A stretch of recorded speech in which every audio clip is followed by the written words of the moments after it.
সুপ্রভাত ছোট্ট অভিযাত্রীরা, পাইন মেডোতে স্বাগতম, যেখানে হাসি খুশি একটি মেয়ে টিয়া আর তার সেরা বন্ধু ছোট্ট সজারু পরী আজকের দিনটা শুরু করছে।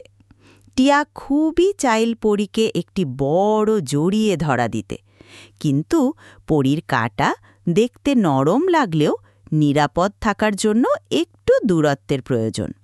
টিয়ার মনে পড়ল মায়ের বিশেষ নিয়ম, দেখো, জিজ্ঞেস করো, দূরত্ব রাখো, তারপর খেলো।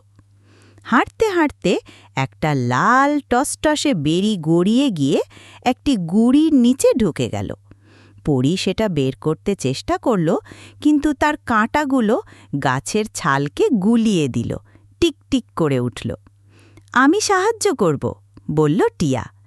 সে একটি ছোট্ট কাঠি দিয়ে আস্তে করে বেরিটাকে গড়িয়ে বের করে দিল। পরী দারুণ খুশি হল। এরপর একটা বড় পাতা পরীর পিঠে এসে পড়ল।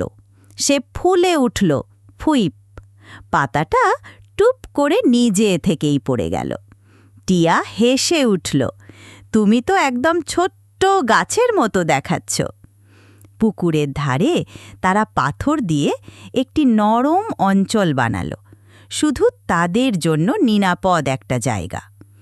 এমনকি যখন এক খেলুড়ে কুকুরছানা কাছে চলে এলো, টিয়া নিয়মটা মনে রাখল এবং কুকুরছানাটিকে দেখিয়ে দিল কিভাবে পাশেই থেকেই নিরাপদে খেলতে হয়।